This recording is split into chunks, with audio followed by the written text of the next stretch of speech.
इसका जो स्टीयरिंग है इतना स्मूथ है कि मुझे मतलब मैं ओला उबर वालों के साथ compete करता हूँ इस कार के साथ। नहीं, इंस्टाग्राम पे रील देखी। पत्ते खेलने वाली है। मेरी जो नेक्स्ट कार होगी वो मैं ऐसी लेने वाला हूँ कि बैंगलोर के किसी गड्ढे में मैं ब्रेक नहीं मारूंगा, और अगर बारिश आएगी और कहीं पानी अगर अटका हुआ है तो मैं वहाँ रुकूंगा भी नहीं। अगर आप अपनी कार किसी को दे रहे हो तो वो रियल टाइम ट्रैकिंग से बताएगा कि आपकी कार कहाँ है, कितनी स्पीड से चल रही है, जो बंदा कार चला रहा है उसने सीट बेल्ट पहनी है या नहीं पहनी, सब कुछ बताता है। बेसिकली अपने ड्राइवर को अगर दे रहे हो तो आपके पास सब कुछ सारे डिटेल्स हैं, और आप उसको फ़ोन करके बोल सकते हो, यन्ना रास्कला what are you doing. Hey everyone, welcome back to the channel again. और आज हम आ चुके हैं एक वेरी स्पेशल गाड़ी में, जो कि इस वक्त एसयूवी कैटेगरी की one of the best selling cars है, जिसकी वेटिंग ही 1 साल है ऑलमोस्ट। एंड मेरे साथ हैं उसके owner Mister Ishaan Arora, who is my brother. And welcome भैया। Hey everyone, hey Akhil. Hey everyone and hey to all our family members जो वॉच करने आ रहे हैं इस वीडियो को। तो आज हम क्या करेंगे इस वीडियो में, बेसिकली जानना चाहेंगे ओनर का एक्सपीरियंस, कि ओवरऑल कार को लेके क्या एक्सपीरियंस है। ये नहीं देखेंगे कि भाई इन डेप्थ इनटू फीचर्स, उसकी बहुत सारी वीडियोस हैं, मैं उसमें आप लोगों का टाइम वेस्ट भी नहीं करना चाहता हूँ। तो मैं ये जानना चाहता हूँ कि एज एन ओनर भैया का क्या एक्सपीरियंस रहा है। मोर देन, भैया कब ली थी आपने car? Month and year? Almost 15 months हो गए अब। 15 मंथ्स हो गए हैं। सो ऑलमोस्ट 15 मंथ्स हो गए, इसका मतलब आपकी 2 सर्विस भी हो गई होंगी। एक हुई है अभी, एक तो फ्री सर्विस होती है जो it is more of checkup की कार में कोई मैन्युफैक्चरिंग डिफेक्ट नहीं है, वो 1000 किलोमीटर में हो जाता है। ओके। उसके बाद 10,000 किलोमीटर के बाद फर्स्ट सर्विस हो चुकी है इसकी। 10,000 तो मतलब बेसिकली एक सर्विस होगी, 10,000 एक मेजर सर्विस होगी। एक मेजर सर्विस हो गई। ओके। अगली इसके क्या इंटरवल्स होता है सर्विसिंग का? तो 1 साल में एक बार तो करवानी होती है, और अगर 10,000 किलोमीटर 1 साल से पहले भी हो जाए तो उसको पहले भी करवा सकते हैं। ओके, तो किलोमीटर्स में 10,000 पहले रहेगा, तो अगली सर्विस भी मतलब 10,000 के बाद है? हाँ, 10,000। तो एवरी 10,000 पे हमारी सर्विस है, या एवरी सब्सिक्वेंट ईयर? ठीक है। तो हमारा ये वेरिएंट कौन सा है भैया? ये है पेट्रोल वेरिएंट है, लग्जरी मॉडल XUV 700 का। क्योंकि मेरे को फॉर सम रीज़न डीजल इतना पसंद नहीं है। You can call me old school in that manner, कि जो स्टार्टिंग से एक वो रहता है कि डीजल गाड़ियों का आवाज़ ज़्यादा आती है, और pollution is also one factor. तो मेरा बहुत ही स्ट्रेट फॉरवर्ड थॉट प्रोसेस था इसमें कि I will go with the petrol one. लेकिन डीजल में पावर ज़्यादा होती है, वो वाला फैक्टर? हाँ, तो उसके लिए ये है कि अगर आप ऑफ रोडिंग हो गया, या आप बहुत फ्रीक्वेंटली एक सिटी से दूसरी सिटी ट्रैवल करते हो, तो diesel could be a better fit, थोड़ी एवरेज भी ज़्यादा मिलेगी। बट ये कार नॉर्मली मैं सिटी में ज़्यादा चलाता हूँ, वंस इन अ वाइल आसपास कुर्ग, गोवा, मैंगलोर की ट्रिप्स मारता हूँ, बट वो बहुत ज़्यादा फ्रीक्वेंट नहीं है। जस्ट FYI, हम लोग इस वक्त हैं बेंगलोर में, जहाँ का ट्रैफिक तो सबको ही पता है कैसा होता है। तो ऐसी ट्रैफिक कंडीशंस में आपको कभी चैलेंजिंग फील हुआ इसके साथ? ये क्वेश्चन मेरे को बहुत लोग पूछ चुके हैं कि इतनी बड़ी कार और बेंगलोर जैसी जगह में, बट ट्रस्ट मी, इसका जो स्टीयरिंग है इतना स्मूथ है कि मुझे मतलब मैं ओला उबर वालों के साथ compete करता हूँ इस कार के साथ। मतलब size is just one thing, but size से कुछ नहीं होता है, आप कितना इजी उसको मैन्यूवर करते हो, दैट मैटर्स। और इसका स्टीयरिंग बहुत ही मक्खन है, लेफ्ट राइट किसी ट्रैफिक वाली जगह पे किसी को ओवरटेक करना है, या फॉर दैट मैटर अगर आप खाली रोड में भी हो लेन चेंज करना है, बहुत सिंपल है, बहुत स्मूथ है, बहुत स्मूथ है। और इसका आपका स्टीयरिंग हाइट एडजस्टेबल और सारी एडजस्टमेंट सब कुछ है इसमें? हाइट एडजस्ट कर लो, ऊपर नीचे वाला भी है उसमें, सब कुछ है।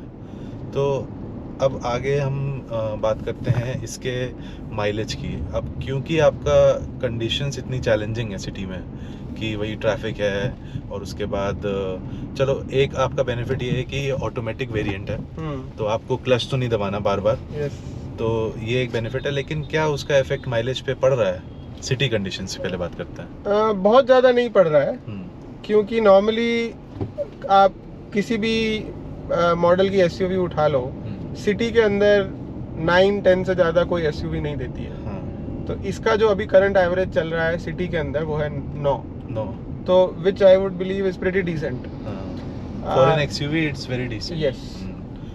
और हो सकता था कि अगर मैं डीजल वाली कैटेगरी में जाता तो मेरे को शायद 10 या 11 भी मिल जाता, बट 11-12 के आसपास मिल सकता but I think 9 is a good figure. और ये फिगर हाईवे पे कैसा हो जाता है? हाईवे पे आप लगा लो मतलब 11 का भी मिल जाएगा, इससे ज्यादा नहीं मिलता वो। लेकिन इस पे भी डिपेंड करता है कि आप क्या स्पीड मेंटेन कर रहे हो। हाँ, स्पीड हो गई कि कितना ओवरटेक करते हो, सडन ब्रेक कितना मार रहे हो, उस पर भी डिपेंड करता है। अभी हमने एकदम से उस कार को जाने के लिए जगह दी तो बिल्कुल ही एकदम वो ऑफ रोड वाला हुआ।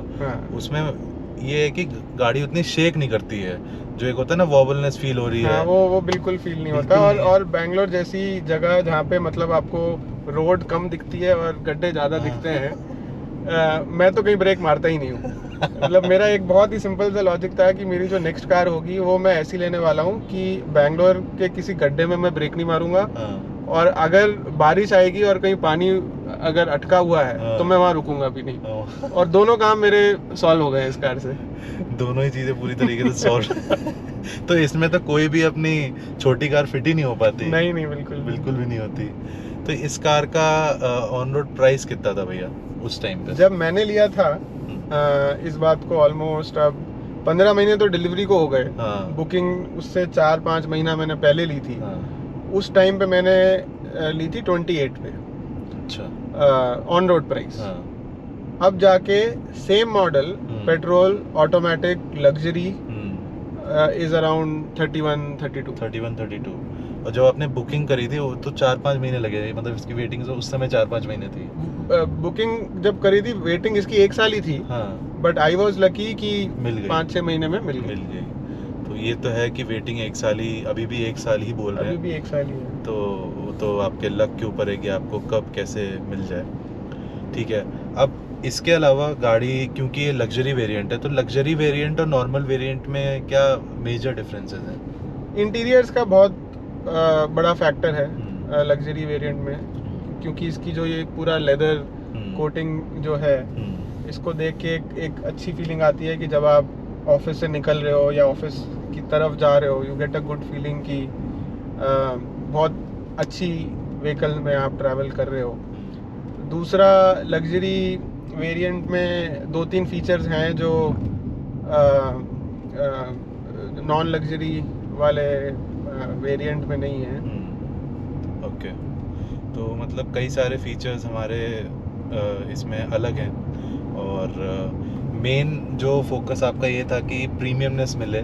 यस। और आपको ये भी लगा होगा कि अगर जब जा ही रहे हैं तो it's a one time investment, और तो क्यों ना उसको थोड़ा आगे ऊपर पुश कर दिया जाए।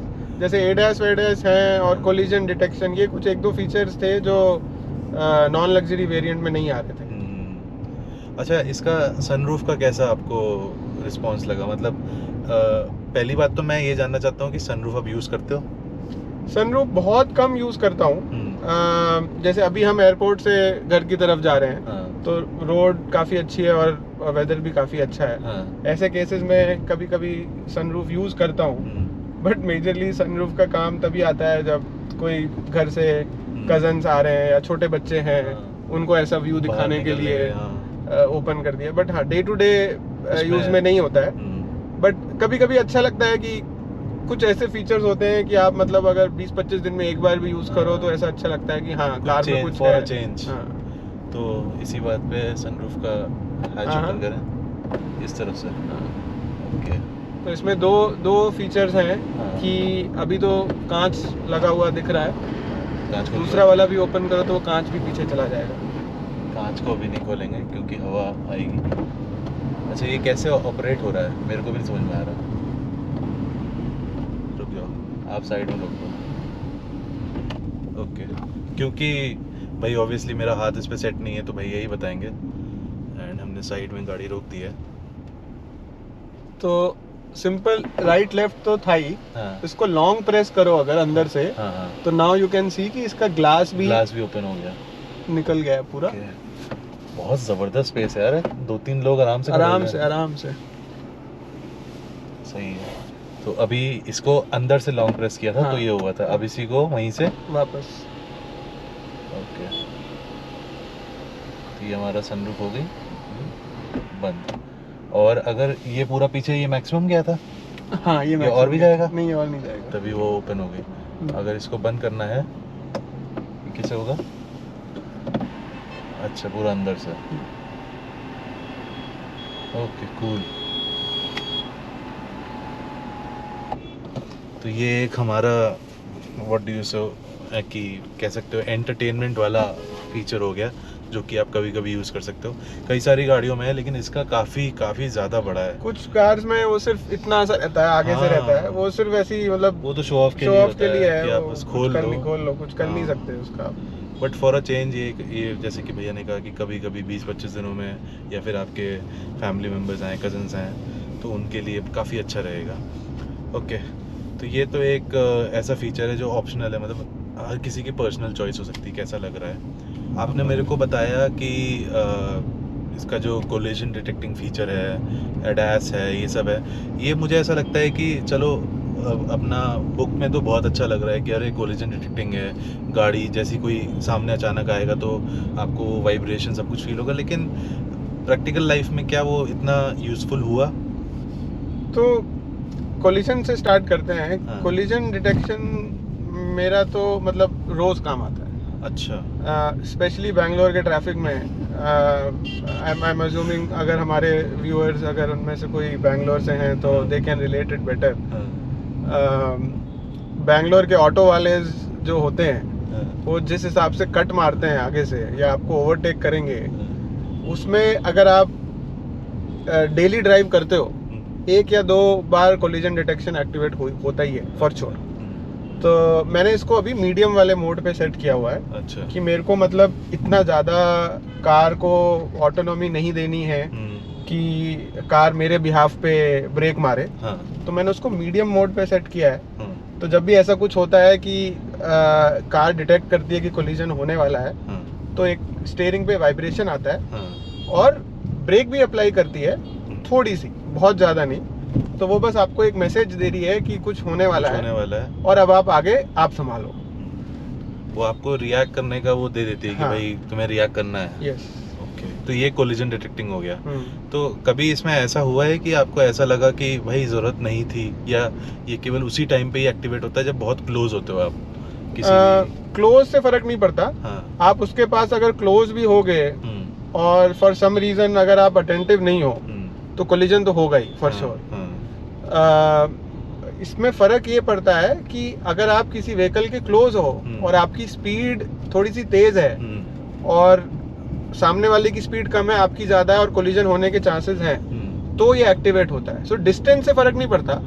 अगर कंपैरेटिवली स्पीड आपकी तेज़ है और आप सामने वाले को हिट करने वाले हो, तब जाके ये एक्टिवेट होता है। ये नहीं कि मैं धीरे धीरे धीरे धीरे जाके अगर किसी को ठोक दूं तो ये एक्टिवेट नहीं होगा। मैं यही समझना चाह रहा था, क्योंकि अगर मान लो हम स्लो ट्रैफिक में मूव कर रहे हैं तो ये बार बार वाइब्रेट ही करता रहेगा। तो वो वाइब्रेट नहीं करता है वो। जैसे बम्पर टू बम्पर ट्रैफिक में अगर मैं धीरे धीरे चल रहा हूँ और बाय चांस मैंने किसी की कार को आगे से अगर टच कर दिया तो ये एक्टिवेट नहीं होगा। तो ये तभी है जब सडन एकदम स्पीड होगी और सडनली कोई आ जाए सामने, या आप एकदम से स्पीड में पहुंच रहे हो, तो उसी समय आपको ये बस अलर्ट करने के लिए दे देगा। ओके ठीक है, कोलिजन डिटेक्टिंग तो मुझे समझ में आ गया। अब इसका एडास फीचर जो कहते हैं कि हमने इंस्टाग्राम पे रील देखी पत्ते खेलने वाली क्या कि भाई मस्त, मतलब पहले रील स्टार्ट होती है पीछे से, लेकिन फिर घूम घूम के हमारा ड्राइवर भी पत्ते खेल रहा है तो ये क्या इतना भरोसा करने लायक है एडास फीचर कि आप, चलो सिटी में तो मैं भी समझता हूँ कि पॉसिबल नहीं है, क्योंकि स्ट्रेट लाइन में गाड़ी को चलना होता है, वो इतना मैन्यूवर कैसे करेगी, पर क्या हाईवे पे इतना भरोसा किया जा सकता है एडास पे? तो एक लेवल तक किया जा सकता है कि अगर आप बहुत लॉन्ग डिस्टेंस कार चला रहे हो और अगर आपको बीच में थोड़ा रिलैक्सेशन चाहिए तो आप एडास को ऑन करो एक स्पीड सेट करो और at the same time you are attentive. Car के भरोसे आप कुछ नहीं छोड़ सकते। तो ADAS इज गुड कि आपने खुद कार चलाई 30 मिनट्स 40 मिनट्स तक, आपने बोला कि मैं एस्केलेटर नहीं मारूंगा, कार को एस्केलेटर मारने दो, डिस्टेंस भी मेंटेन करने दो, बट फिर भी मेरा जो पैर है वो ब्रेक के ऊपर हमेशा रहता है कि अगर कुछ हो जाए तो मैं इतना अटेंटिव तो हूँ कि ब्रेक मुझे ही मारनी है, आप कंट्रोल कर सको। वर्स्ट केस के लिए कार आपको ऑब्वियसली अगर कोलिजन होने वाला होगा तो अपनी साइड से रोकेगी तो सही, फॉर श्योर। बट मैंने ये ट्राई किया है, मेरा पैर हमेशा ब्रेक पे रहता है। मतलब आप कार के भरोसे नहीं चल सकते। कार आपको एक फैसिलिटी दे रही है कि अब आप थक गए हो, रिलैक्स कर लो, तो आप थोड़ा सा रिलैक्स कर लो, that's it, that is ADAS for me. कुछ खा सकते हो, पी सकते हाँ, हो, है ना, जैसे कुछ नीचे गिर गया, कुछ हल्का सा उठा लिया, कुछ स्नैक्स खाना है, इन सब चीज़ों के लिए ADAS इज गुड। तो एक और चीज़ मेरे मन में आ रहा था, पर मेरे को लग रहा है कि मैं उसका आंसर भी जानता हूँ। ADAS और क्रूज कंट्रोल, इसमें डिफरेंस हमारा क्या होता है? सो क्रूज कंट्रोल इज समथिंग कि आपने एक स्पीड सेट कर दी वो चलती और वो चलती जाएगी। उसका कोलिजन डिटेक्शन से कब धीरे करना है, कब वो करना है, उससे कुछ लेना देना नहीं है। तो क्रूज कंट्रोल इज कि स्पीड सेट है और ब्रेक आपके हाथ में है। ADAS जो है क्रूज कंट्रोल को थोड़ा और एडवांस बनाता है कि स्पीड तो सेट है ही, at the same time brake कब मारना है, दो व्हीकल के बीच में अगर डिस्टेंस कम हो गया है तो वो ब्रेक मारेगा, अगर सामने वाली कार थोड़ी सी और आगे चली गई है तो स्पीड बढ़ा भी देगा। तो cruise control is just one thing. कुछ कार्स में क्रूज कंट्रोल काफी टाइम से चल रहे हैं, बट इतने एडवांस्ड फीचर्स नहीं है इसमें। क्रूज कंट्रोल प्लस ब्रेक कब मारना है, कब दो व्हीकल के बीच में डिस्टेंस कम हो गया, ज्यादा हो गया, वो सब XUV देता है। तो ओवरऑल ये फीचर हाईवे पे ही आपने हाईवे पे यूज? मैंने हाईवे पे ही किया है। सिटी में तो हम कैसे ही करें, इतना ज्यादा क्या, इतना ये जो हमने अभी पूरा कर्व लिया, क्या इतना कर्व ले लेता है ADAS? नहीं ले पाएगा, इतना नहीं ले पाएगा ना, वो छोड़ देगा, वो शुरू कर देगा। ओके, तो हमने कुछ मेजर फीचर्स कवर किए, आपका एक्सपीरियंस जाना, ऐसा कुछ अलग जो आप शेयर करना चाहोगे जो आपको अच्छा लगता है इस कार को लेके स्पेसिफिकली? हाँ, कुछ फीचर्स हैं जैसे पर्सनलाइजेशन है कार की, जैसे मेरी सीट का रिक्लाइनेशन और कितना आगे करना है, कितना पीछे करना है, मैंने यहाँ पे अपने मोड के हिसाब से सेट किया हुआ है। जैसे मैं कभी कभी अपनी कार ड्राइवर को देता हूँ चलाने को, तो वो अपने हिसाब से उसको चेंज कर देता है। फिर जब मैं चलाता हूँ तो मुझे फिर से सेट करने की जरूरत नहीं है, आपका वो सेव हो चुका है। मेरा सेव हो गया है, मैं उसको प्रेस कर देता हूँ। और ये छोटी छोटी चीजें होती हैं, बहुत एडवांस फीचर्स नहीं है, बट कभी कभी जब आप कार में एंटर करते हो तो आपको फीलिंग आती है कि हाँ ये आपकी कार है, आपकी कार। तो ये दो तीन चीजें हैं। प्लस नीचे से पकड़ के नीचे से आगे पीछे करते रहो। प्लस अगर आपने देखा हो एंड्रॉयड ऑटो और एप्पल पे काफी कार्स में उससे कनेक्ट होता है वायर से। इसमें आपको एंड्रॉयड ऑटो या एप्पल कारप्ले यूज करना है, आप उसको वायरलेस कनेक्ट कर सकते हो। वॉइस कमांड्स भी आप वॉइस कमांड भी हैं। तो ये तो वाकई में मेरे को भी यही लगता है कि अगर इतना पैसा दे रहे हो तो कुछ तो अलग मिले, वरना तो आप नेक्सॉन को भी उठा सकते हो। यप। और दूसरा ये एड्रीनो X जो इनका ऐप है, उससे आप कार को बिना की से ऑपरेट कर सकते हो। अच्छा। हालांकि ये बहुत ज़्यादा यूज़ होता नहीं है। एक उसका फीचर तब है जब आप गर्मी में अगर आपने कार पार्क करी हुई है और आप जैसे रेस्टोरेंट में हो, खाना खा रहे हो, फिर आप वापस कार में बैठने वाले हो, तो 5 मिनट पहले उसको रेस्टोरेंट के अंदर से बैठे बैठे ऐप से ऑन करके AC ऑन कर लो, ताकि आप जब तक आओ तो कार ठंडी हो चुकी होगी। और उसमें ट्रैकिंग के फीचर्स भी हैं। अगर आप अपनी कार किसी को दे रहे हो तो वो रियल टाइम ट्रैकिंग से बताएगा कि आपकी कार कहाँ है, कितनी स्पीड से चल रही है, जो बंदा कार चला रहा है उसने सीट बेल्ट पहनी है या नहीं पहनी, सब कुछ बताता है। बेसिकली अपने ड्राइवर को अगर दे रहे हो तो आपके पास सब कुछ सारे डिटेल्स हैं और आप उसको फोन करके बोल सकते हो, यन्ना रास्कला व्हाट आर यू डूइंग। खैर, ओके, तो कुल मिला के आप क्या सेटिस्फाइड हो अपनी कार से, और इस प्राइस रेंज में आपने ली उससे? मैं तो फुली सेटिस्फाइड हूँ। मुझे बस थोड़ा एवरेज का लगता है कि average could have been better, slightly better. But apart from that जो फीचर्स मिले हैं, सस्पेंशन है इसका, ग्राउंड क्लियरेंस जो है, ग्राउंड अगेन क्लियरेंस, ये बात अभी सेंट्रो जा रही बगल में तो ये इतने बड़े बड़े ब्रेकर्स का क्या मतलब है बीच सिटी में? मेरे को तो ये नहीं समझ में आता, इतना बड़ा ब्रेकर है भाई। तो ग्राउंड क्लियरेंस के लिए तो ये बहुत सही है। हाँ। मतलब again I repeat the same sentence, मैंने ब्रेक मारना छोड़ दिया है स्पीड ब्रेकर्स और गड्ढों पे। नहीं वाकई में अभी मैंने होंडा जैज निकाली थी, वो भले ही लंबी गाड़ी है बट उसका ग्राउंड क्लियरेंस उतना ज़्यादा नहीं था एंड वो कहीं ना कहीं थोड़ी सी टच हो गई। और i20 भी चलाई, वो भी टच हो गई। तो मैं ये कहूँगा कि आपने अपनी कंडीशंस के हिसाब से, सिटी कंडीशंस के हिसाब से एक बेस्ट पैकेज उठाया है इस रेंज में। तो एक चीज़ और मुझे पूछनी है, जब आप सर्च कर रहे थे तो आपके मन में कुछ बेसिक चीज़ें रही होंगी कि ग्राउंड क्लियरेंस अच्छा चाहिए और हो सकता है कुछ एडवांस फीचर्स भी मिल जाएं। तो और कोई गाड़ी थी उस समय? सफारी कंसिडर करी थी मैंने। हाँ। टाटा ब्रांड वाइज काफ़ी इम्प्रूव हो गया है। हाँ। इनफैक्ट महिंद्रा और टाटा दोनों इंडियन ब्रांड ही हैं। तो Tata safari was one in my list. दूसरी जो मैंने टेस्ट ड्राइव करी थी वो करी थी MG हेक्टर की। अच्छा। MG हेक्टर में मेरे को लैग बहुत दिख रहा था ऑटोमेटिक का। जब भी मैं स्पीड तेज कर रहा हूँ तो वो फील हो रहा था कि मतलब 1 से 2, 2 से 3 गियर चेंज हो रही है। वो सिर्फ बोलने को ऑटोमेटिक है बट अंदर से पूरी फीलिंग आ रही थी कि अब गियर चेंज हो रही है। तो कंसिडर की थी मैंने। टाटा सफारी में भी दिक्कत यह है कि ब्रांड बहुत अच्छा है, इन्होंने जो नई टाटा सफारी निकाली है काफ़ी अच्छी है, काफ़ी रिवैम्प किया है उसको।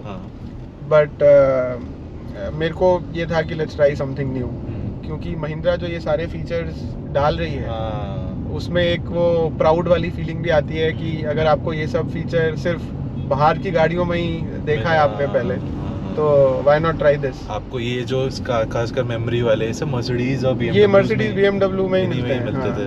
तो ये एक बहुत बड़ा, उस समय तो हाइप भी बहुत क्रिएट हुआ था जब आई थी, और आपने उसी समय ही लिया है, उसी समय ही बुकिंग कराई है जब एकदम ये लॉन्च हुई और हाइप इसका क्रिएट हुआ था।